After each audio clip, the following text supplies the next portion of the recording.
Okay, so we're going to continue our discussion in administrative law. Yesterday we defined different terms, okay, and then we'll continue again on defining the meaning of administrative terms here. Okay, so one of that is the definition of agency. This is very important in order for you to understand, okay, the structure of the government. After defining administrative law and all its features, now we're going to define what are those administrative agencies. One of the important word here they're going to meet and deal with many times is the word agency.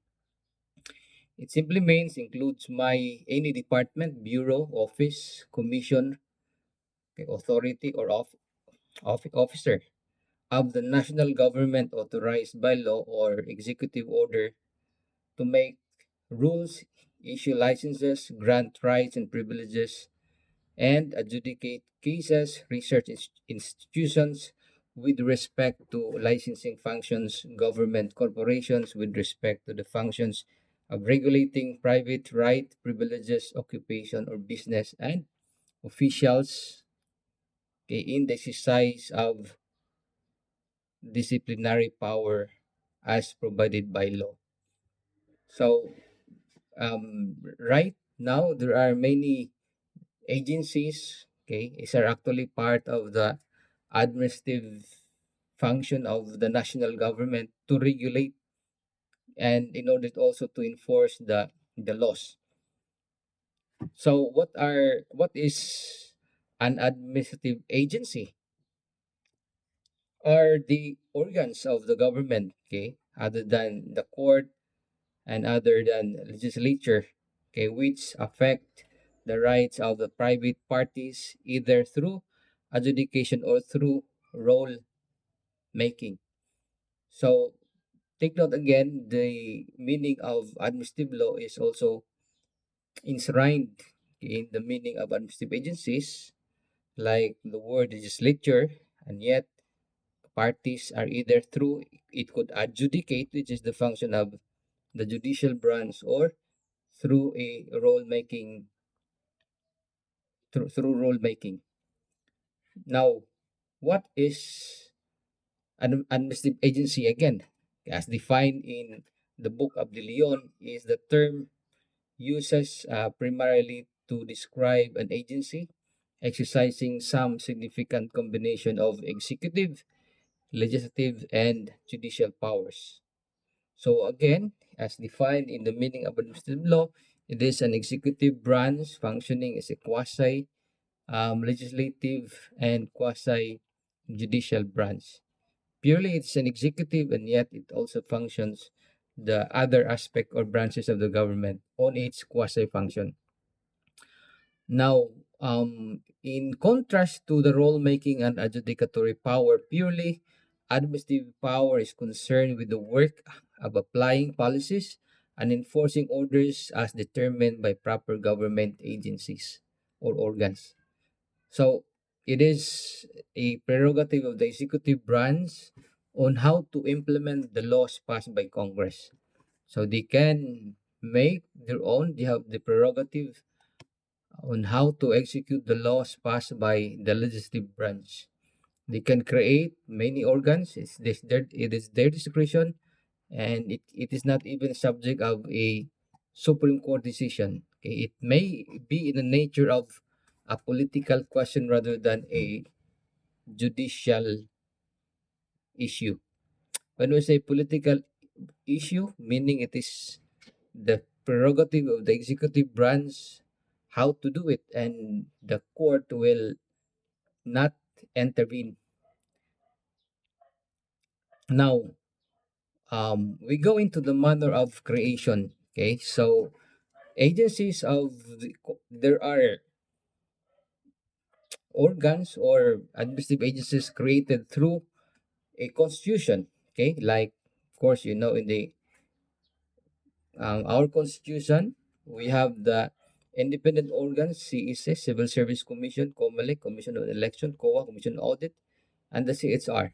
although the three are the independent, the CSR was later created in the constitution itself, but it's not within the independent organs. There are only three constitutional commissions: civil service, COMELEC, and the COA. Now,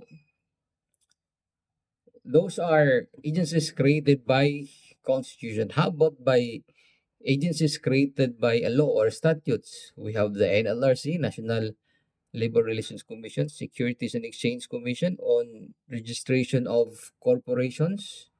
NLRC, by the way, it's the labor dispute. It solves problems on employment of employment related cases between a case between employer and employee. PRC on the regulation of the professionals. Philippine Professional Regulations Commission. Social Security Commission on the benefits that an employee will get as soon as they retire for private employees, those working in the private corporations. How about those working in government? Of course, they have GSIS. Bureau of Immigration. Okay, it is a bureau under um if you go abroad, okay, you pass by through a Bureau of Immigration. Okay, and then we have the Intellectual Property Office on inventions. Okay, something useful in the field of in solving human problems. Okay, so anything you invented, you have to register it in the Intellectual Property Office, like creation of a machinery or writing of a book. The purpose of that is to protect, okay, our talents. Otherwise, if you're not going to protect them, others might use it at their own prowess and effort. Okay, they cannot just simply harvest what they did not sow. Okay, we study hard. People are studying in different university, best universities, and somebody will just use what we know. So, if it is registered in the intellectual property office, the inventor is entitled to the use of that as a royalty. Okay, and or even prevent them from replicating or copying the same. Now we have another games and amusement board, and then energy regulations commission and insurance commission. So those are agencies created by statutes. Of course, you understand what statute simply means a law passed by Congress. We have executive orders, okay, administrative law, okay. One of these is a fact-finding committee. The agencies actually, the executive branch actually can pass a law in order to implement the constitution. The powers of the president to create an ad hoc committee under the broad powers to execute the laws. The president can create an ad hoc bodies for the purpose of investigating reported crimes. So normally, Congress or the president can can create a committee, an ad hoc committee to solve an existing problem. Okay, so it's their prerogative. It's the prerogative of the president. The president, however, has to observe the limits imposed on him by the constitutional plan. He must respect the separation of powers and in the independence of the bodies, which have their own constitutional and statutory mandates. So it is important that the three branches should respect each other. So how will you know that that is within the realm of your duty? So you have to look into where you belong, which branch of government you belong. Okay, so if you belong to the executive branch, all you have to do is execute the laws. So what is important in the three branches, they should not encroach its power. Otherwise, well, that actually be applicable to wherever you are. Okay, whether you are working right now or as a student, okay, you should know where you belong or what's your role in the organization. If you are just a vice president, do not act like a president. You wait until the president will be vacated or vacant. If you are just nobody, do not act like somebody.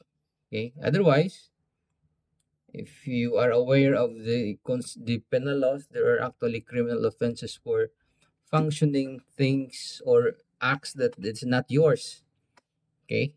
One of that, it could be a usurpation of authority. Of course, you've heard probably of a certain um a case or a report, okay, in Surigao, okay, a group known as the Lumad group themselves. Well, of course, it is recognized by the constitution, okay, that there are indigenous cultural communities only. Okay, this is well, the case is now pending, but for the sake of discussion, of course, I'm still allowed because there are things that we are not allowed to comment when the case is pending, assuming that it is not pending yet, or or and for the sake of discussion, okay, we will be exempt from possible criminal offense of sub judice or sub judice, meaning making comment while the case is pending. But for the sake of discussion, anyway, we will not be arguing the merits of the case, but we will just be stating facts and the things that are applicable in our discussion. So I'm sure I am exempt by that sub judice rule. Now, of course, you've heard of that a certain group that claim to be the owner of that entire a certain or even they even claim as the owner of the entire Philippines. Okay, maybe because of their ignorance, they were not so educated. They always claim, or probably somebody keeps on telling them that it is ours. And if you are not educated, you can simply accept what other people are saying. Okay, without even giving the benefit of doubt whether that statement is true or not. Okay. Well, of course, being an educated, or I'm not saying they're educated, okay, they may be published, but when things when you don't have any background of the structure or how it works, you may be in a bad light. Well, I understand ko they actually have rights over it. Okay, it's even recognized by our constitution the right of indigenous cultural communities. The is that the police officer is not within the territory. Okay, if it is established, by the way, that area there is under the was declared to be an indigenous cultural community, which is owned by everybody of among members of the group, then police officers should not be there. But if it is not established, let's say there are claims of their legitimacy, that it is not well established. In fact, they have a dispute among Lumads, okay, among the indigenous cultural people or the IPs, indigenous people or indigenous cultural communities, as the word used in our constitution. Then they may be usurping an authority. In fact, the case filed against them was a usurpation of authority. Okay, I know you've heard of the news in TikTok and in other social media. A certain group, a certain group claimed to be the administrator of that Surigao Island, Surigao. Okay, so they were charged by the police. I have monitored them, and first I believe they have rights, but lately I just probably realized that they may be usurping if it's not established that they are indeed IPs. Okay, but if it can be proven, for well, I'm going to charge my laptop.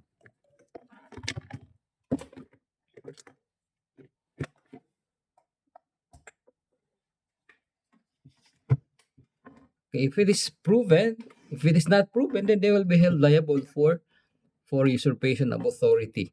So what is a usurpation of authority? Like if you are you are just subordinate, you are not in a position to make a policy, then do not do that. Otherwise, you will be held liable in government for usurpation of authority. Okay, so many employees fall into that. Probably they were ignorant about it. That, acting like as if you are somebody, and when in fact you are not, is a crime. And that happens even in our school. It's a government school, and yet there are those who keeps on, these are sometimes politics, no, when you want to replace the existing administration, you have many things to say against them. Okay, even if what they're doing is just for a mere in implementation of the laws. Okay, so if we're going to do that, if we're going to do that, that may our acts may even be construed as, um it may be interpreted as what, being a rebellious. Okay, we know that if you work in government, what is the best, what is the what among the eight code of professional ethics, what is the exact word there that they violate? Which of those eight that they violate? The non-partisan. You should be non-partisan. Okay, so working in while they are in the government, all they have to do is, if they work in government, all they have to do is to respect those in authority, not criticize, otherwise you become rebel. You have to obey. Okay, do not keep on criticizing, because if I am the administrator, I'm going to charge you for rebellion or kudita. Kudita is for government employees, okay, taking up against the existing government. And in fact, the government, the executive branch is presumed to be doing what is right. And that's the reason why we have the Solicitor General, who is going to protect them at all costs. Is the biggest law firm in the country, the Solicitor General. Nobody, well, they may lose sometime, but this is the biggest, and they do everything, okay, to protect, making it sure that the acts of those administrative agencies are in accordance with the law. And the executive branch has nothing to worry about because it's free. Okay, so citing the case of what's happening in CNU right now, well, it may be difficult for the FI right now to challenge it because we are not in the position to challenge. Okay, well, we can, but somebody was really sitting as, I think somebody's already sitting as the regent, not the FI, not our our member. But anyway, it's sometimes good to become simply a non-partisan. Well, that's actually what's stated in the code of professional responsibility, that we have to be non-partisan. Sometimes that the institutions is used to vindicate our grievances. Okay. Now let's proceed to another. The on its role making authority, it is the administrative. When it does not, it is administrative when it does not have this discretion to determine whether the law shall be, but merely prescribes the details for the enforcement of the law. So if it interprets on the meaning of the law, then it is not administrative. It does not this it does not have any discretion to determine what the law shall be, but merely prescribes the details of the enforcement of the law. But if the law is not clear, sometimes they make an issuance. It could be an IRR or the implementing rules.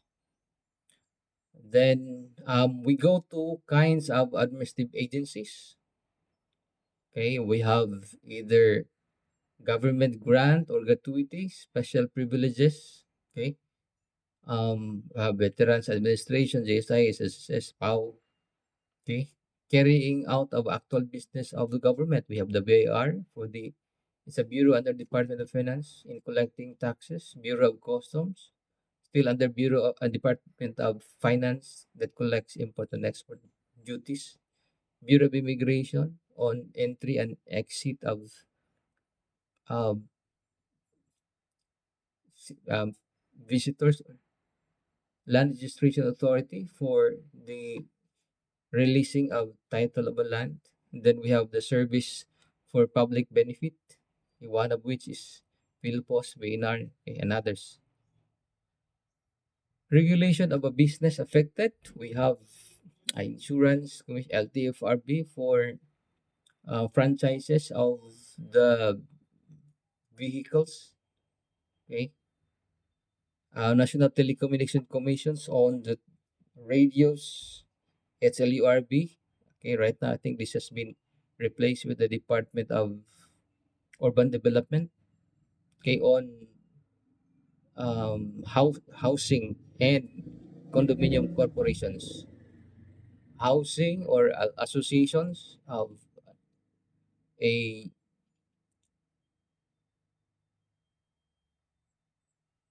um, homeowners association is under now registered.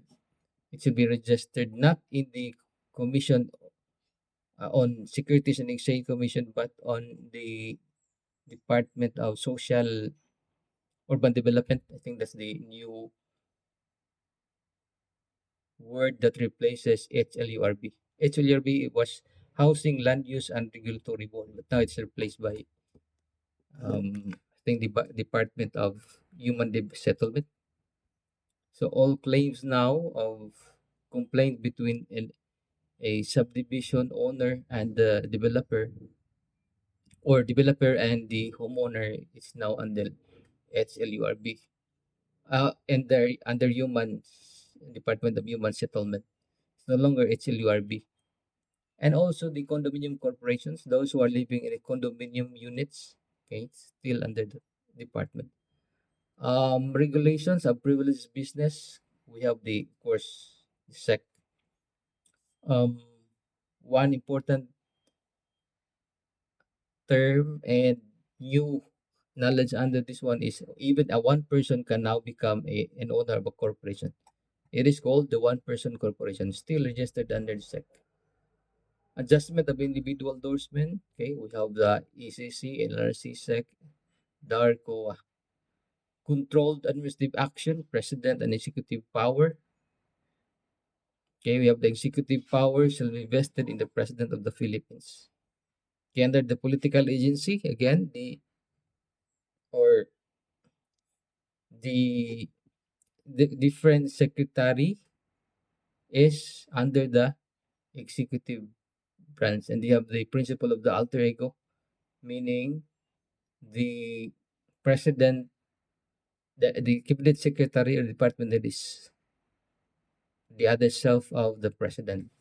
Can it also be included in the office of the executive secretary?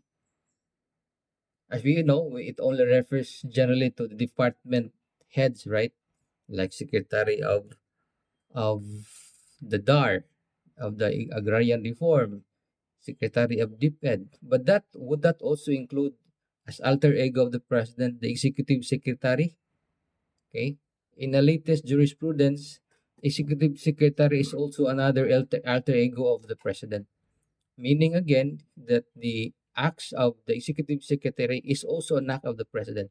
Although in the political agency, it's not a department, it's not even a secretary, but an executive secretary of the president, okay, under the vice president, is considered to be an alter ego. Okay, so that's one latest jurisprudence, including extending the meaning of the political agency to an executive secretary. Now, under the principle of control, this is very important. Control and I'll go first into other terms. Okay, there are two terms that we have to understand. Very important, control and supervision. But before that, um, we're going to define what is control as distinguished from other one. It's the power of the office to alter, take note of the word alter, modify, and nullify or set aside. So what's the key word here so that you will not forget and easily memorize the term that will appear in the term, in the meaning. Alter, modify, N, nullify or set aside. Okay, AMNS, set aside what subordinate officer had done in the performance of their duties and to substitute the judgment of the former for the test of the latter.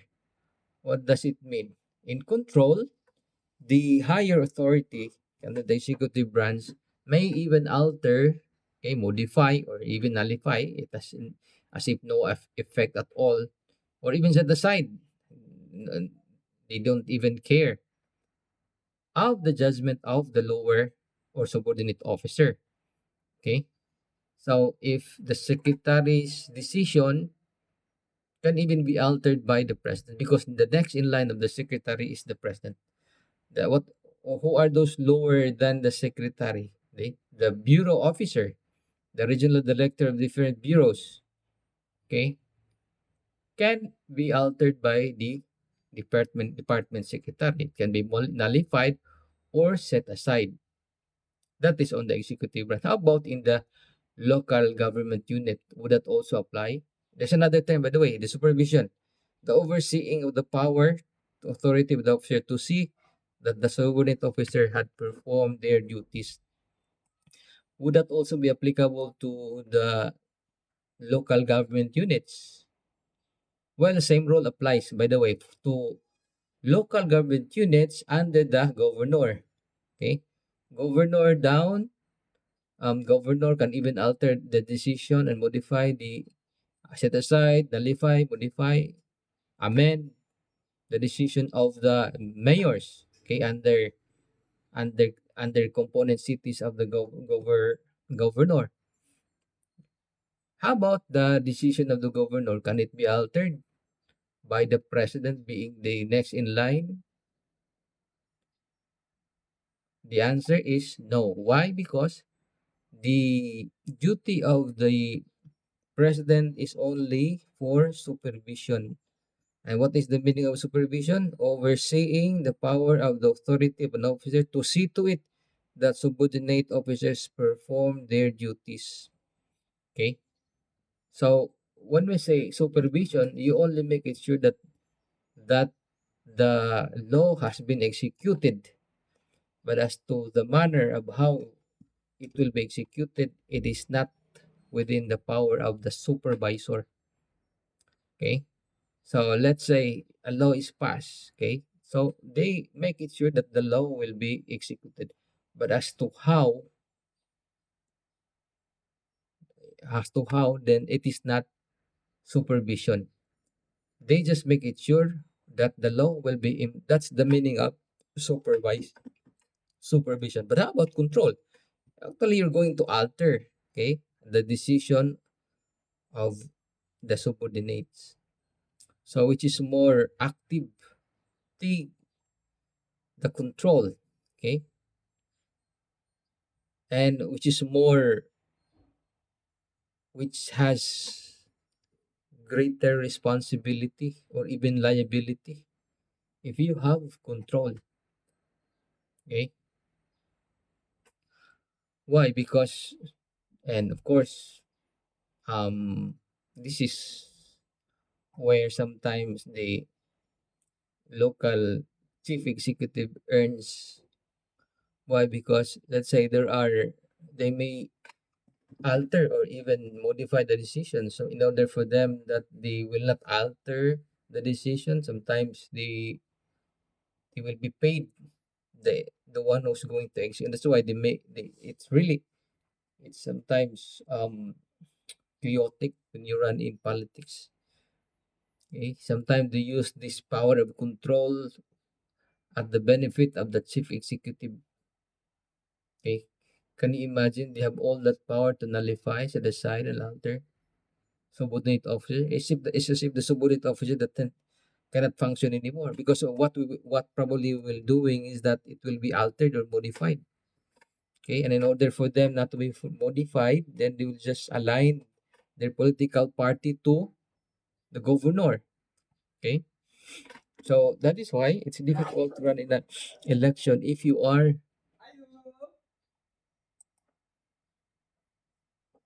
for a while.